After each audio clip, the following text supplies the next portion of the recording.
Hello உஸ்மானா, சொல்லுமா தங்கச்சி. எனக்கு இங்க இருக்க பிடிக்கலடா. இனி நான் இங்க இருந்தேனா செத்து போயிடுவேன். இங்க வந்து 5 மாசம் ஆயிடுச்சு.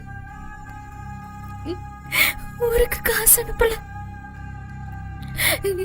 போன் கூட பண்ண முடியல. என்னை எப்படியாவது ஊருக்கு அனுப்பிடுங்க.